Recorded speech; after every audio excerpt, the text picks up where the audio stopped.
Ghost Folklore and Parallel Worlds, Jacques Vallée. This is the Lord of O.R.D, the Fortean digital shaman. Oops, what happened to it? Well, there it is. Okay. We're on part 9, Take by the Wind section. We have now examined several stories of abductions and attempts of kidnapping by the occupants of flying saucers. These episodes are an integral part of the total UFO problem and cannot be solved separately. Historical evidence gathered by Wentz, moreover, one more points in the same direction. Once more points in the same direction. This sort of belief in fairies being able to take people was very common and exists yet in a good many parts of West Ireland. Good people are often seen there, pointing to Notchma. I guess that's how you pronounce it, Notchma. And great crowds playing hurley and ball. And one often sees among them young men and women and children who have been taken. Not only are people taken, but as in flying saucer stories, they are sometimes carried to faraway spots by aerial means. Such a story is told by the prophet Ezekiel, of course, and by other religious writers, but an ordinary Irishman, John Campbell, also told Wentz, a man whom I have seen, Roderick McNeil, was lifted by the host and left 3 miles from where he was taken up. The host went at about midnight. Reverend Kirk gives a few stories of similar extraordinary kidnappings, but the most fantastic legend of all is that is attached to Kirk himself. The good Reverend is commonly believed to have been taken by the fairies. Mrs. J. McGregor, who keeps the key to the old churchyard where there is a tomb to Kirk, though many say there is nothing in it but a coffin filled with stones, told me Kirk was taken into the fairy knoll, which he pointed to just across a little valley in front of us, and is there yet, for the hill is full of caverns, and in them the good people have their homes. She added that Kirk appeared to a relative of his after he was taken. Wentz, who reports this interesting story, made further inquiries regarding the circumstances of Kirk's death. He went to see the successor of Kirk and Aberfoyle, Reverend Taylor, who clarified the story. At some time, it's not spelled right. That's supposed to be that's what it is. At the time of his disappearance, people said he was taken because the fairies were displeased with him for disclosing their secrets in so public a manner as he did. At all events, it seems likely that Kirk was taken ill very suddenly with something like apoplexy while on the fairy knoll and died there. I have searched the Presbyter books and find no record of how Kirk's death really took place, but of course there is not the least doubt of his body being in the grave. Kirk believed in the ability of the good people to perform kidnapping and abductions. So kidnappings and abductions. And this idea was so widespread that it has come down to us through a variety of channels. We can therefore examine in detail 4 aspects of fairy lore that directly relate to our study. 1, the conditions and purpose of the abductions. 2, the cases of release from Elfland and the forms taken by the elf's gratitude when the abducted human being had performed some valuable service during his stay in Elfland. 3, the belief in the kidnapping activities of the fairy people. And 4, what I shall call the relativistic aspect of the trip to Elfland. Heartland reports that a Swedish book published in 1775 contains a legal statement solemnly sworn on April 12, 1671 by the husband of a midwife who was taken to fairyland to assist a troll's wife in giving birth to a child. The author of the statement seems to have been a clergyman named Peter Ram. On the authority of this declaration, we are called on to believe that the event recorded actually happened in the year 1660.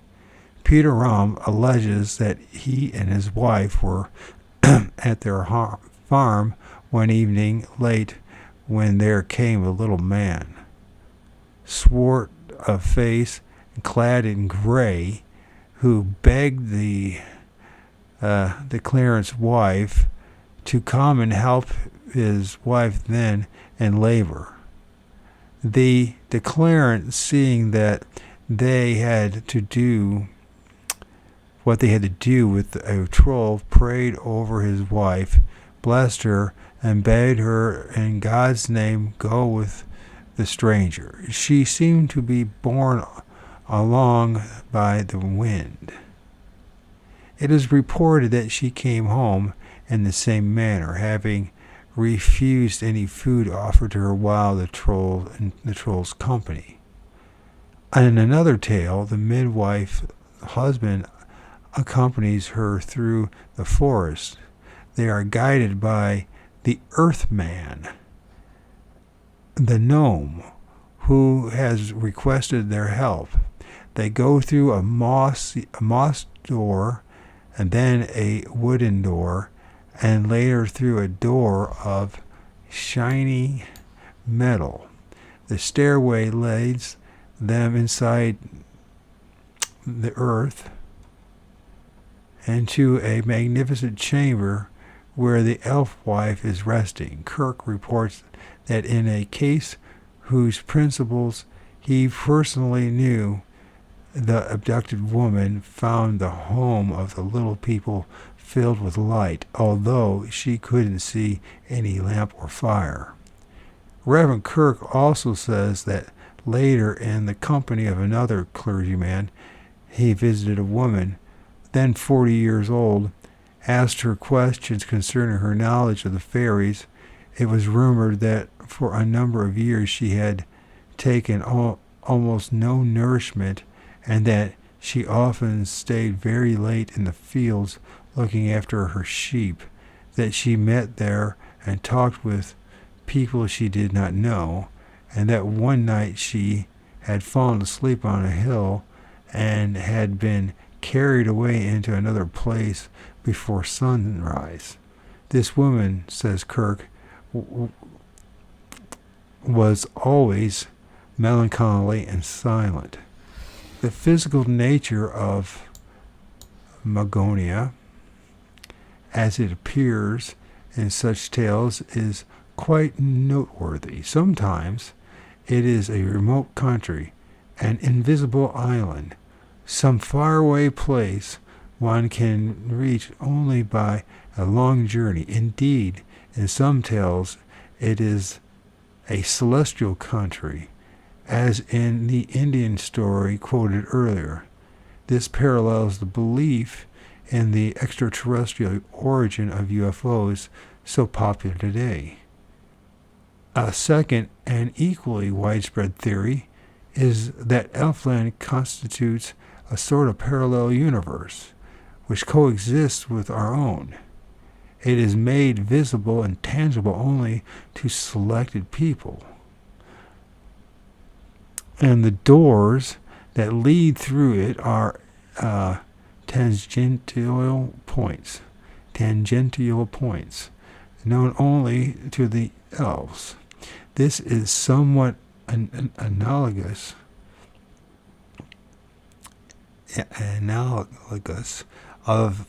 to this theory sometimes found in the UFO literature concerning what some authors like to call the fourth dimension, although, of course, this expression makes much less physical sense than does the theory of the parallel Elfland.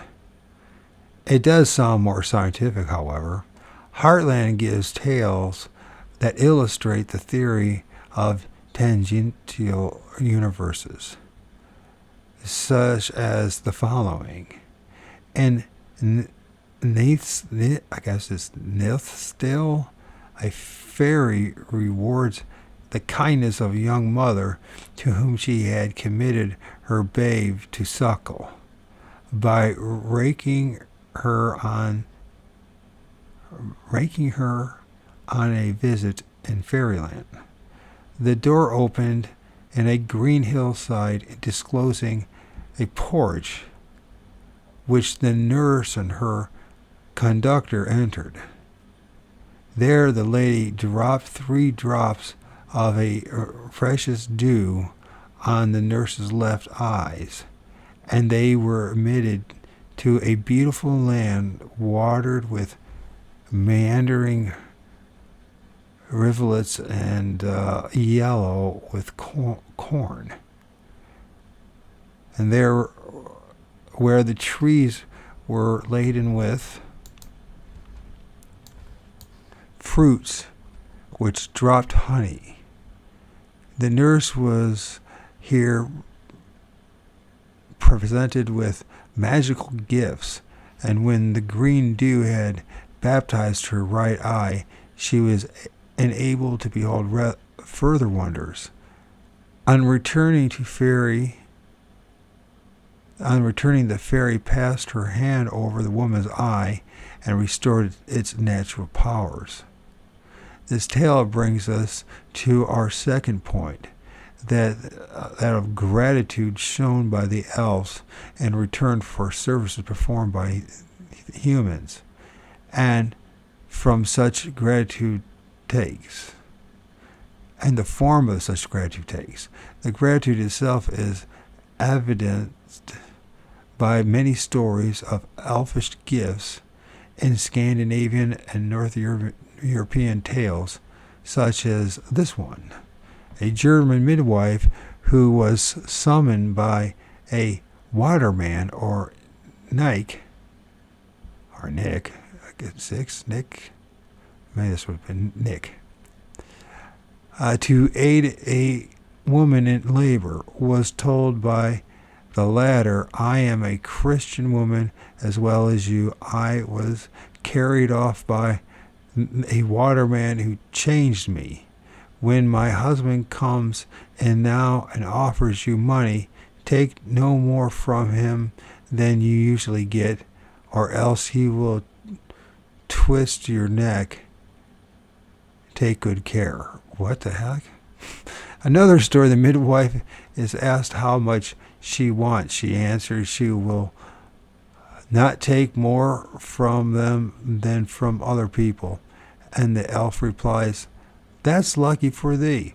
Hadst thou demanded more, it would have gone ill with thee." In spite of that, she received her apron full of gold. In a Pomeranian. Let me try to pronounce this. Pomeranian. So, Pomeranian story. The midwife similarly replies to the same question. And the mannequin says, "Now then, lift up thy apron," and fills it with rubbish that lay in the corner of the room. He then takes his lantern and politely escorts her home. But when she shakes out her apron, pure gold falls on the floor. The elfish gifts have a magical character, which we will take very special meaning in the next chapter. Their magical quality come Chinese. Where was that? Their magical quality could be illustrated with tales from practically any country. Chinese folklore, in particular, gives numerous examples of it. In one tale, the dwarf fills the woman's apron with something she must not look at before she reaches her house. Naturally, she takes a look as soon as the dwarf has vanished and sees that she has carried black coals. Angered, she throws them away, retaining two as evidence of the dwarf's bad treatment. She arrives home and discovers the black coals have turned into precious stones. But when she goes back to find the other coals, they are all gone. There are, in fact, numerous stories of folklore of humans who have gone to fairyland of their own will, either taking a message or bringing one back, or performing some service for the supernatural beings who live there. But, and this is my third point, we also have numerous accounts of abductions by fairies.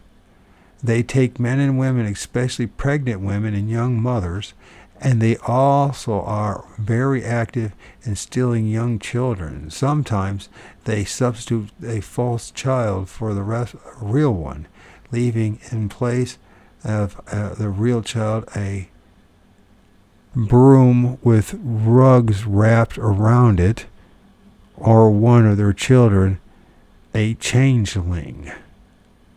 By the belief in changelings, I mean a belief that fairies and other imaginary beings are on the watch for young children, or sometimes even for adults, that they may, if they can find them unguarded, seize and carry them off, leaving in their place one of them.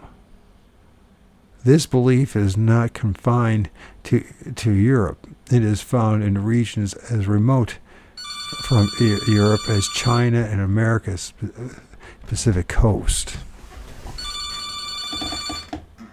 Hello. Hey, Chase, how you doing?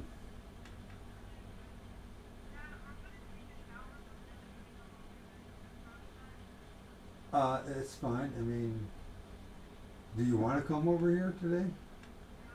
You sure you do? Okay, it's up to you. I'm not going to force you. All right.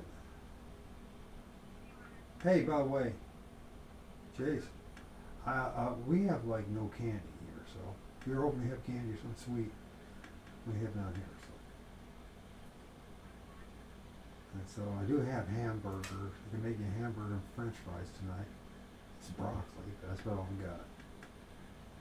It's been almost as good. It'll be almost 2 weeks and we're going shopping, so I'm running low again. All right. How's your day been so far? You getting through it? Well, you're still alive, right? Let me see. You wish it. Okay. All right. I'll see you. I'll see you in a bit. Yeah, sure.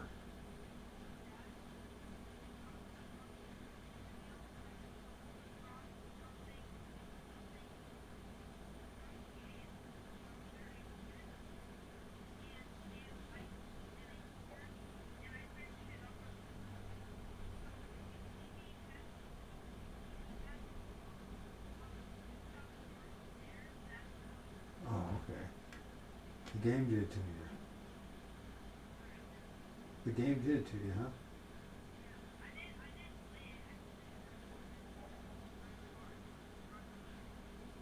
I'm sorry to hear that, buddy. Sounds like some pretty traumatic, some pretty awful game, huh? Okay. See you in a bit. Love you. Bye.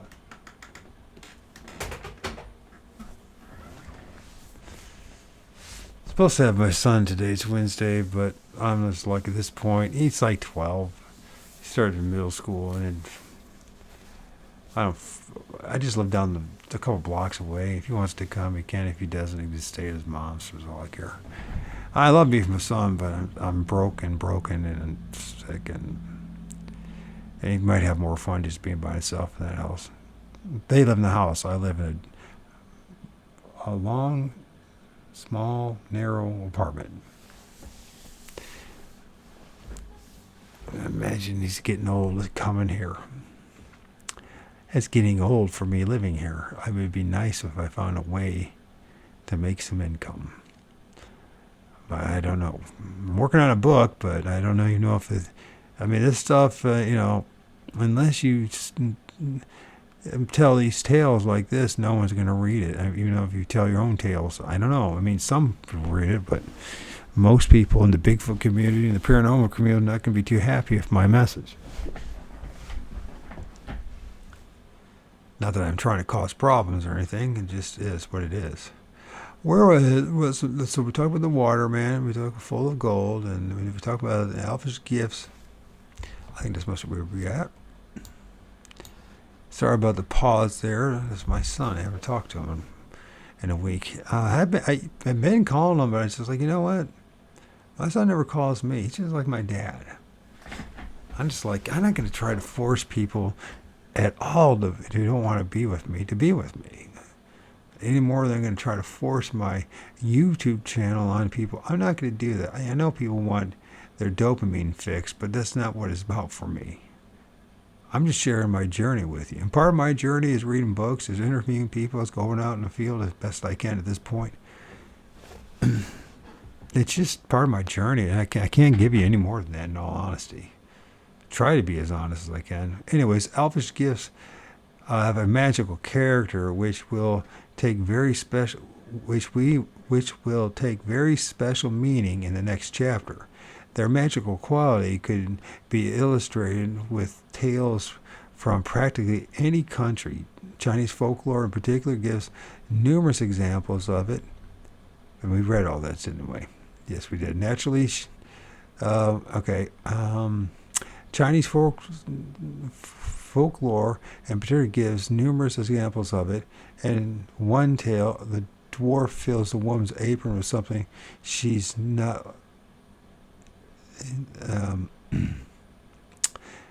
she must not look at before she reaches her home. Naturally, she takes a look, and as soon as the dwarf has vanished and sees that she's carrying black coals, anger, she throws them away, retaining two as evidence of the dwarf's bad treatment. She arrived home and discovers the black coals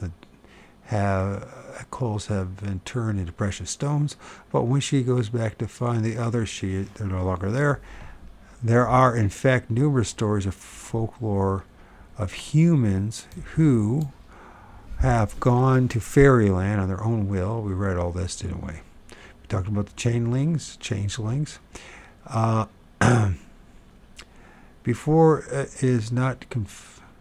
This belief is not confined to Europe. We talked about it is found in regions as remote as Europe, from Europe as China and American Pacific coast.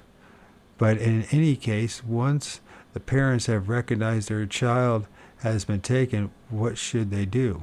Hartland says that a method in favor in the north of Scotland is to take the suspected elf to some known haunt of its own race. Generally, we are told to some spot where peculiar soughing sounds are heard, or to some barrow or stone circle and lay it down. An offering of bread and butter, milk, and cheese, eggs, and flesh or fowl must accompany the child. The parent then retire for an hour or two. If the gifts have vanished when they come back, then their own child will be returned. But sometimes more radical methods have been used, and we can only pity the poor children who have been ill-treated because their superstitious parents thought they looked like elves. As late as May 17, 1884, it was reported in the London Daily Telegraph 2 men were arrested at Clonmel and charged with cruelty toward a child 3 years old. They thought he was a changeling, and by ill-treating him hoped to obtain the real child from the fairies. And there is no question that in medieval times the same superstition has led to the death of children who had congenital defects. Sometimes the same treatment applies to adults who have been changed, and Hartland gives a very funny example of such a case. A tale from Badenoch represents the man as discovering the fraud from finding his wife. A woman of unruffled temper suddenly turned a shrew. She turned it to a shrew. So he piled up a great fire and threatened to throw the occupant of the bed upon it unless she tells him what has become of his own wife. She then confesses that the latter has been carried off and she has been appointed successor. But by his determination, he happily succeeds in recapturing his own at a certain fairy knoll near Inverness. We have a golf course near me called Inverness. It's famous for golfing, although I don't understand why anybody want to golf there, but it used to be. Of course, the UFO myth has not yet reached such romantic proportions, but we are perhaps not quite far from it, at least in certain rural areas where strange flying objects have become a source of terror to people traveling at night, and where rumors that invaders might be around have gained interest, if not support. A recent television series has capitalized on the aspect of UFO lore. In the show, the human race has been infiltrated by extraterrestrials who differ from humans in small details only. This is not a new idea, as the belief of changeling shows. And there is a well-known passage in Martin Luther's Table Talk in which he tells the Prince of Anhalt that he should throw into Molda a certain man who is, in his opinion, such a changeling, or killcrop. That's right, it's called or a changeling or killcrop, as they were called in Germany. What was the purpose of such fairy abductions? The idea advanced by students in folk tales is again very close to the current theory about UFOs. That the purpose of such contact is a genetic one, according to Hartland.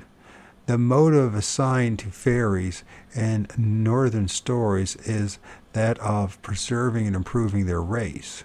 On the one hand, by carrying off human children to be brought up among the elves and become united with them. and on the other hand, by obtaining the milk and fostering care of human mothers for their own offspring. We shall see below what parallels can be found in recent UFO cases. However, such is not always the purpose of abduction, and people are often returned by the elves after nothing more than a dance and a game. But a strange phenomena often takes place. The people who have spent a day in Elfland come back to this world 1 year or more older. This is our fourth point, and quite a remarkable one. Time does not pass there as it does here. We have in such stories the first idea of the relativity of time. How did this idea come to storytellers ages ago?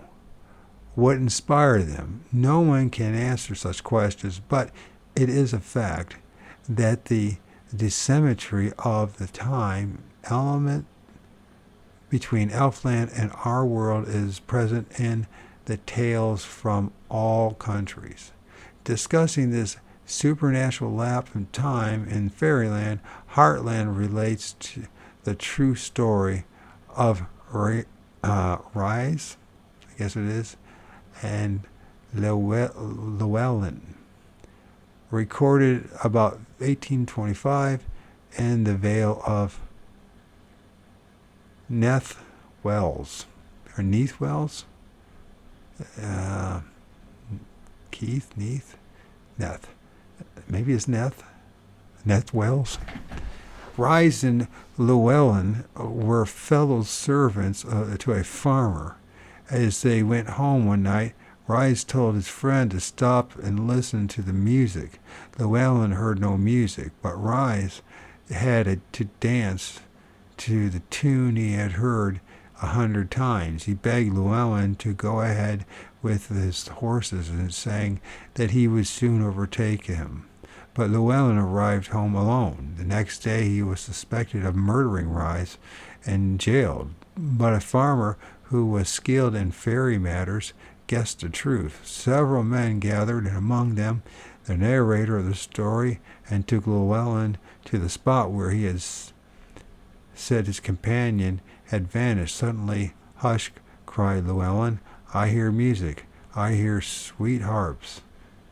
All listened, but could hear nothing. But we could hear nothing. Llewellyn's foot was on the outer edge of the fairy ring. He told the narrator to place his foot on his, and then he too heard the sound of many harps and saw a number of little people dancing in a circle 20 feet or so in diameter. After him, each of the party did the same and observed the same thing. Among the dancing little folk was Rise. Llewellyn caught him by his smock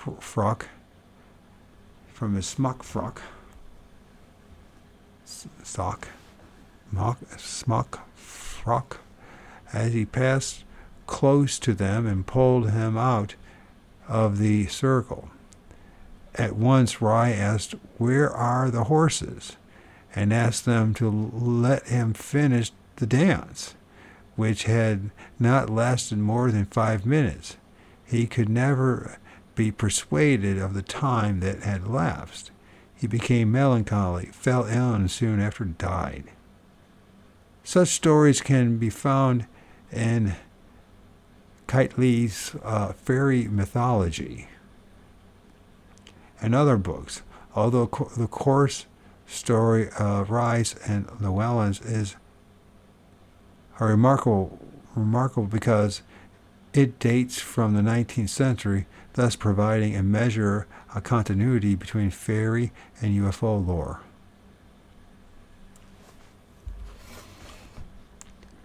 Let's look up this fairy mythology. The fairy mythology. I did not spell that right at all.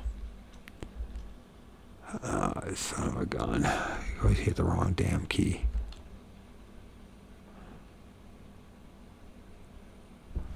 The fairy mythology. Okay, come on. Let's get this done. Mythology. Archive. So, it's a piece of archive.org. It has a lot of stuff about fairy mythology.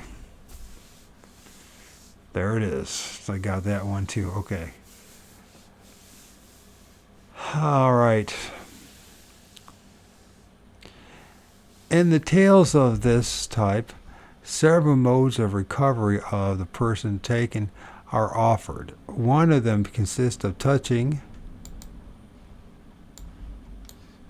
the abducted hand with a piece of iron, and the objection of a supernatural being to the metal is one of the themes of the fairy lore.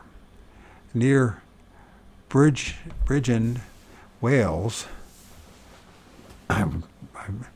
is a place where it is reported that a woman who had been taken by the fairies came back 10 years later and thought she had not been away more than 10 days. Hartling gives another charming story on the same theme concerning a boy named Giddo Back, or Little Griffith, a farmer's son who disappeared. During 2 whole years nothing was heard of him, but at length one morning, when his mother, who had long and bitterly mourned for him as dead, opened the door, whom should she see sitting on the threshold but Ghetto, with a bundle under his arm. He was dressed and looked exactly as when she last saw him, for he had not grown a bit. "Where have you been all this time?" asked the mother. Why, it was only yesterday I went away," he replied, and opened the bundle and showed her a dress the little children, in quotes, as he called them, had given him for dancing with them. The dress was of white paper without seam. With maternal caution, she put it into the fire. The best known stories were sometimes relatively in the main theme are, of course, of the Rip Van Winkle type, patterned after numerous folk stories that allegedly concern actual events. Strangely enough, we again find the identical theme in an age-old Chinese folklore. Witness of the story of Wang Chai. I'm assuming that's right.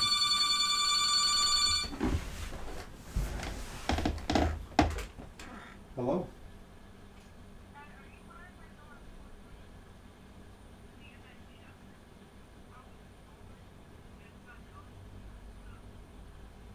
Do you just want to stay at your mom's house tonight? No, you don't feel bad. I mean, listen, I know you get tired after school. Do you got food over there? You got something to eat?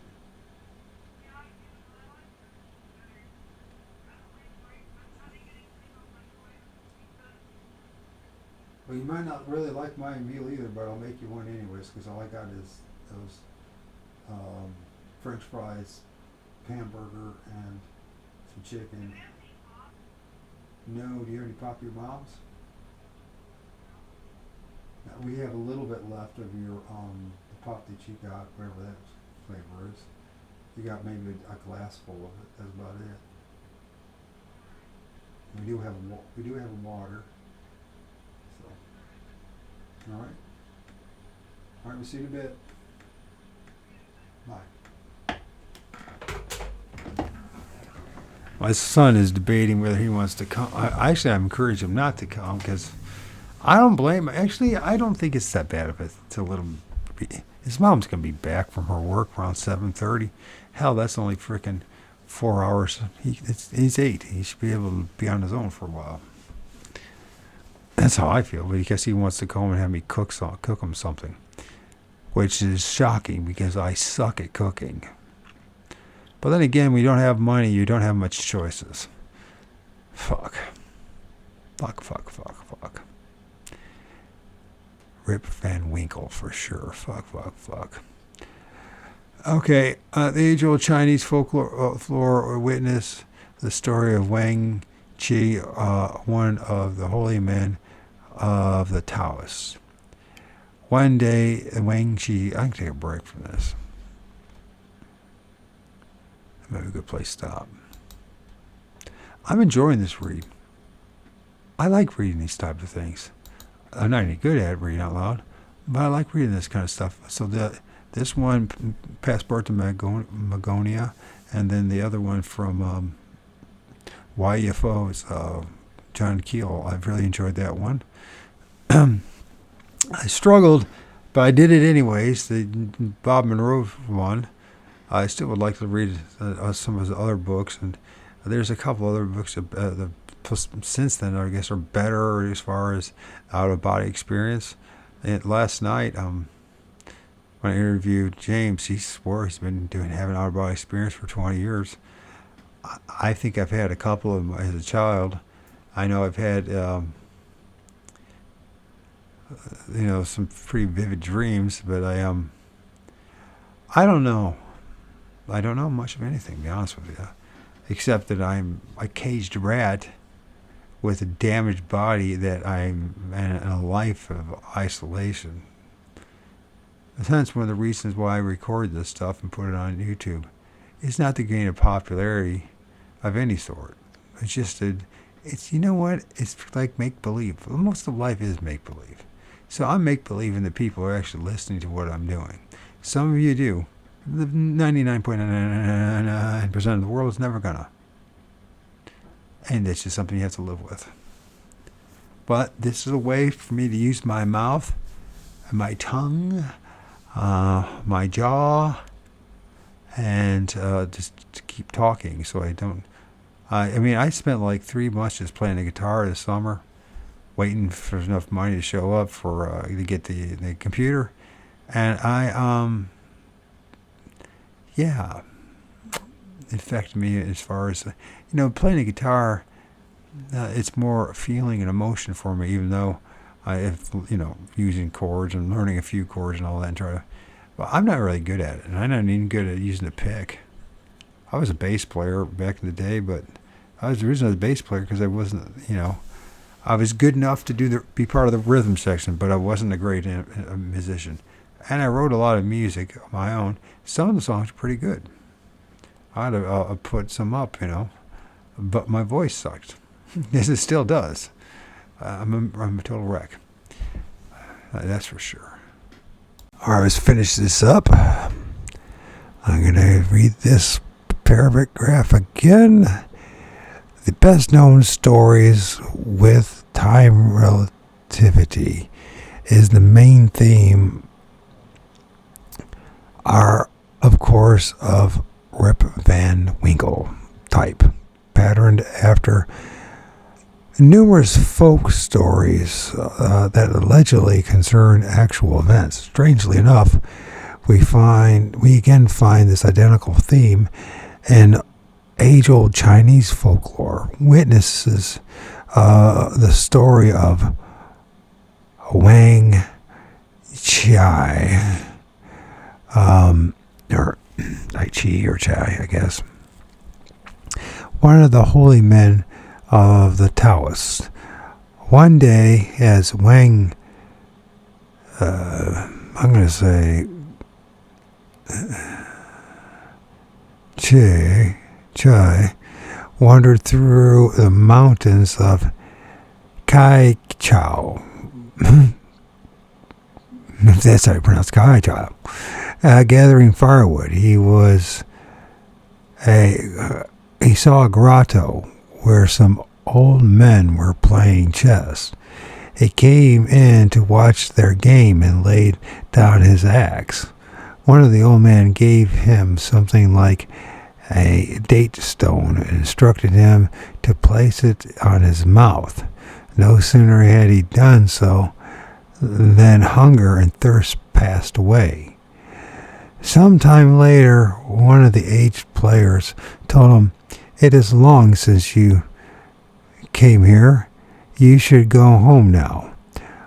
But as he turned to pick up his axe, Wang Chai found that the handle had turned into dust.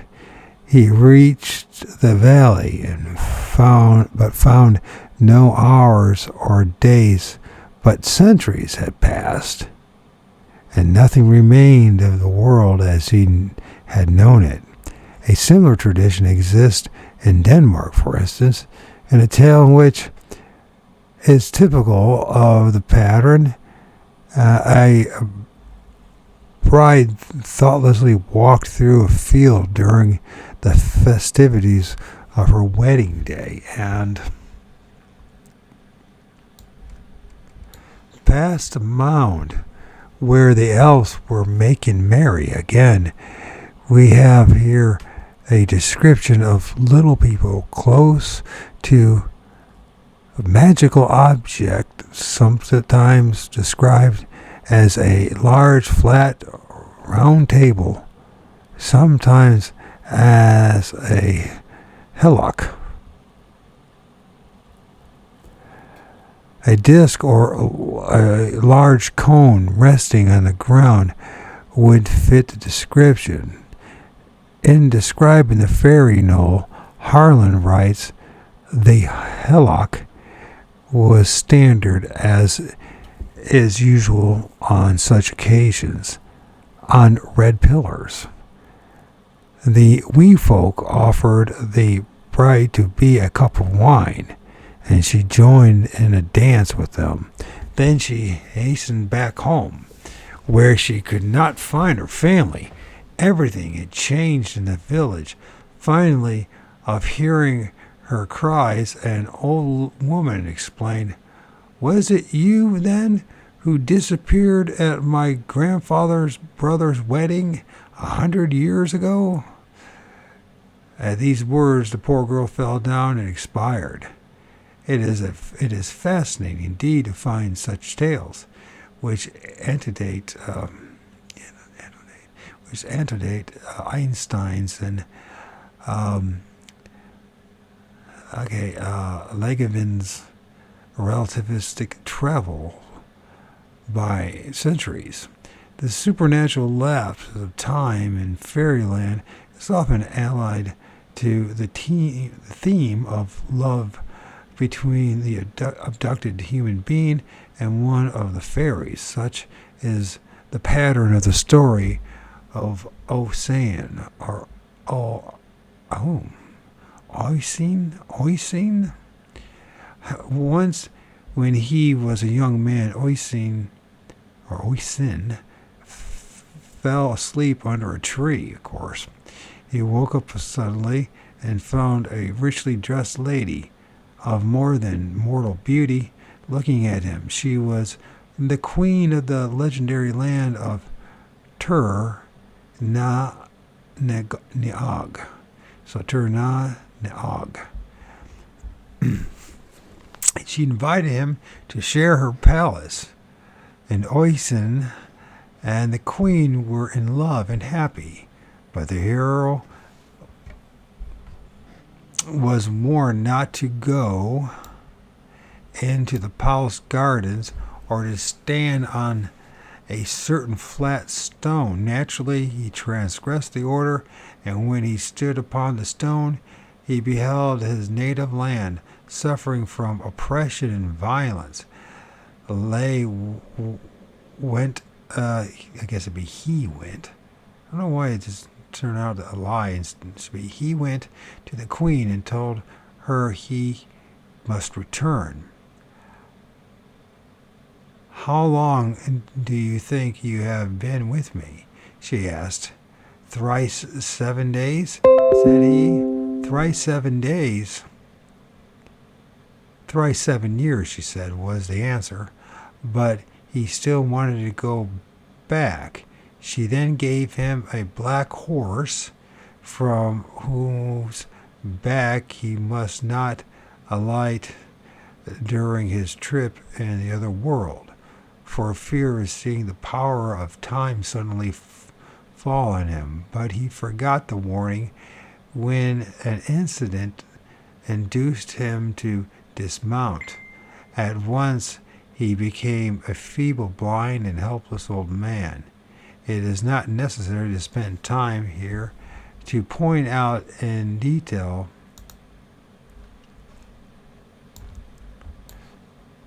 the parallel traditions of the island of Avalon, Morgan the Fay, the legend of Ogier, Ogier or Ogier, the Dane, and the magical travels of King Arthur. All these traditions insist on a peculiar nature of time in the other world. Nor is this limited to European history. As Hartland again points out, many races have traditions of a culture god, that is, of a superior being who has taught them agriculture and the art of life and led them to victory over their enemies. Add that he has gone away from them for a while, and that he will someday come back again. Quetzalcoatl and Vera, I guess it's Vera Chacha, the culture gods of Mexico and Peru are familiar instances of these. So I don't know if I said that right. Vera Cocha. That's probably what it is. Similarly, Vishnu has yet a 10th incarnation to accomplish the final destruction of this world's wicked. At the end of the present age, he will be revealed in the sky, seated on a white horse and holding a blazing sword. Such great traditions are common knowledge, like the abductions of Enoch, Ezekiel, Elijah, and others in the Bible. What is not commonly known is that such legends have been built on the popular belief in numerous actual stories of less glorious, more ordinary, and personal type we have reviewed here.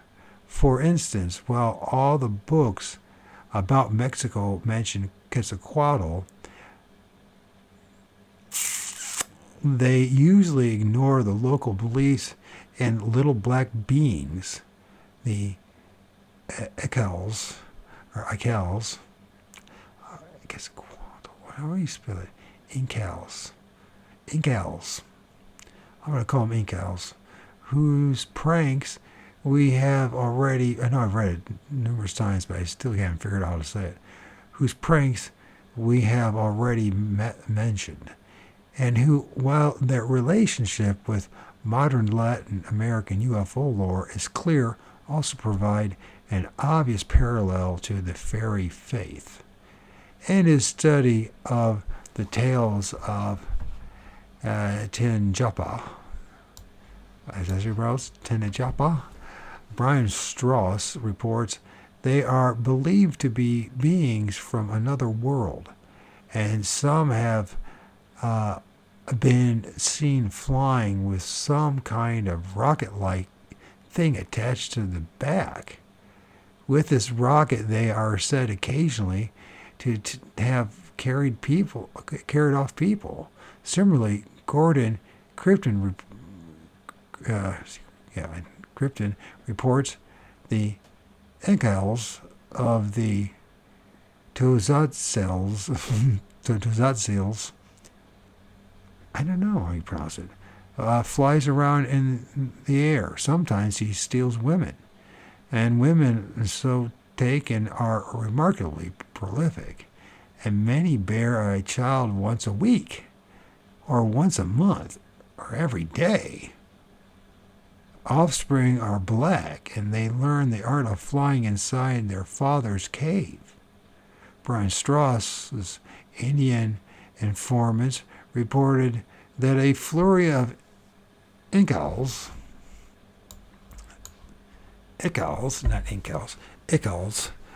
was sighted about 20 years ago, which would take us back to 1947, a very important year in UFO history. On June 5th, 1968, the press reported that a Buenos Aires couple, Mr. and Mrs.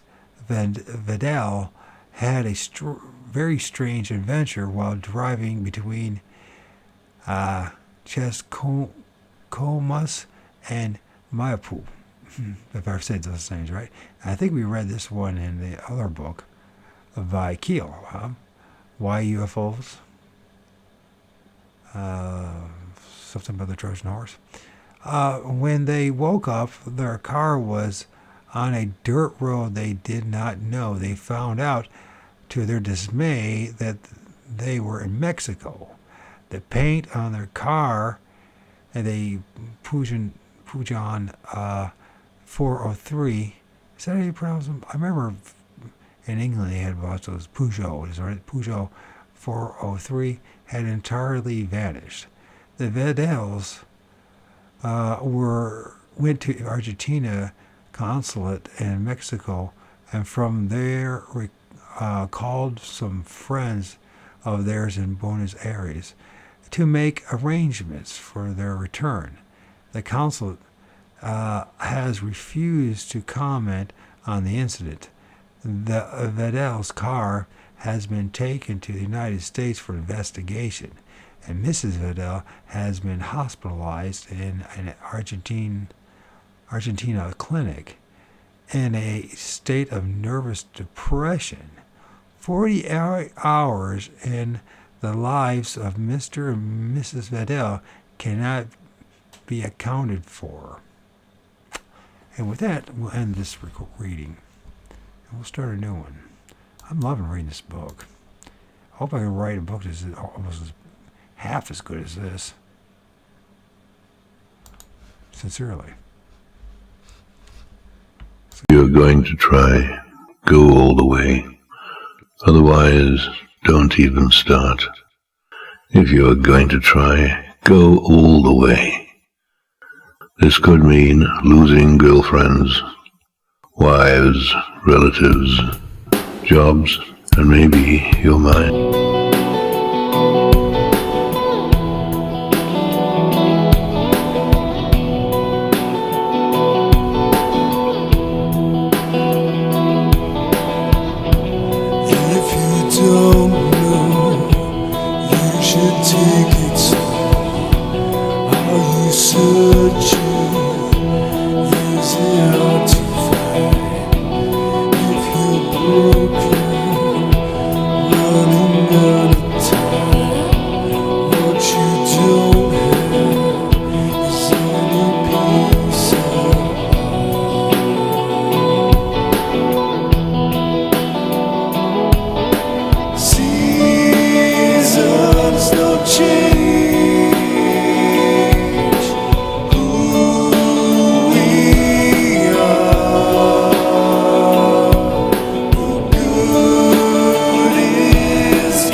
Nowhere to go.